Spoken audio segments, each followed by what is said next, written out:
So far we've pretended that the distribution of a variable like height is exactly normal, so beautifully continuous, smooth, and so on. But really distributions aren't like that. The histograms are jagged, and so now we're going to do the more practical thing of trying to approximate a jagged histogram with a smooth curve. So here's the distribution of birth weights of those babies we saw some time ago. And we had said that this distribution, the histogram of bars, was roughly bell-shaped, and what we've done is put the normal curve over it. Now you should be saying there's no such thing as the normal curve, really. Which normal curve is it? It's the one whose mean is the mean of the birth weights, about 120. Its SD is the SD of the birth weights, about 18.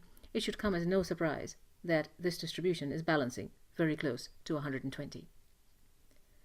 Now you can see that the curve is very much like the histogram, except not exactly. Certainly it is a little too low here, it's a little too high here, and so on. So the approximation is good, sort of, but it is clearly off in some places.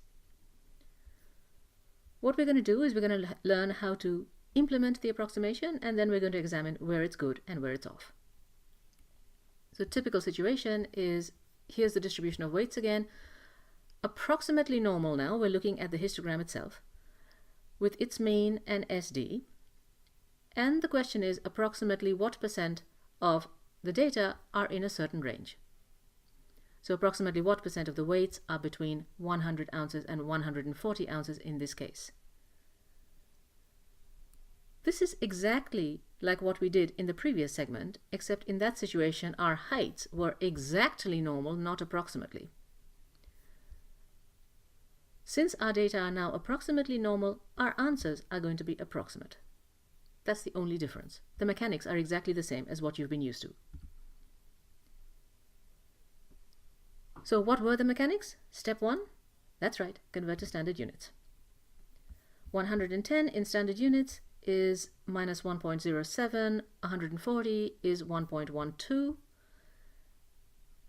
And so we find the area under the standard normal curve between negative 1.7 and plus 1.12, and our trusty applet says that the area is 72.63%.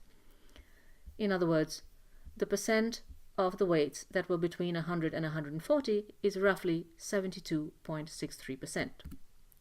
All done. Easy enough to implement. But this word approximately, it's a good idea to see how approximately is approximately. So what I did, since I had the data, was I counted how many of the birth weights were actually in that range.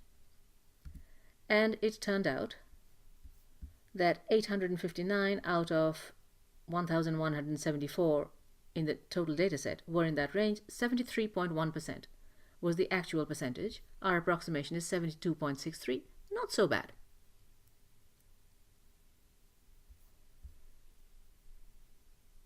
Will it always be this good?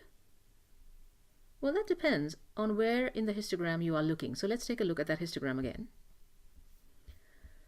Our calculation was approximating the percent between 100 and 140. And over this range you can see that there are some over approximations and some under approximations, some over approximations and under approximations, and so on this way. And they almost exactly cancel each other out. However, that's not the case everywhere in the picture. The interval that we picked, 100 to 140, there is a nice cancellation among the overestimates and underestimates, and so your approximation, 72.6, is not so far off from the actual, which is 73.1.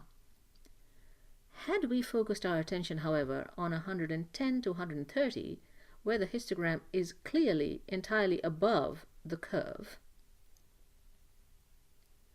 then the curve should not give an answer that is as close as we would like. That is what we would expect. So let's see how it comes out.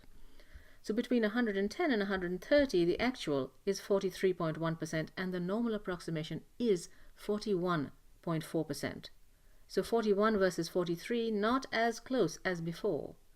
If you want to check the numbers, 100 in standard units is negative 0.52, 130 in standard units is 0.57, you can check that.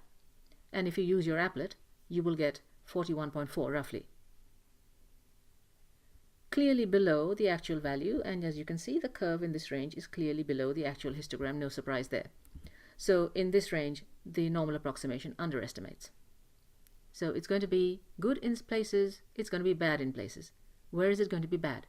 It's going to be bad where the curve is not close to the histogram, or where there is not enough cancellation of pluses and minuses. How do you know where that is? Well, actually, usually you don't. In this case I do, because I happen to have the data, but if I have the data, I'm not going to approximate. When we are approximating is typically when we have some sense that the distribution is roughly bell-shaped, we know the mean, we know the SD, but we don't actually have the list of numbers.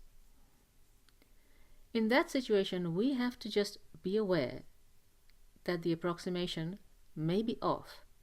Typically where it's off is out in the tails. In the tails, the approximation and the actual histogram tend not to agree. But also it can be off in the center for reasons that you have just seen. So use with caution.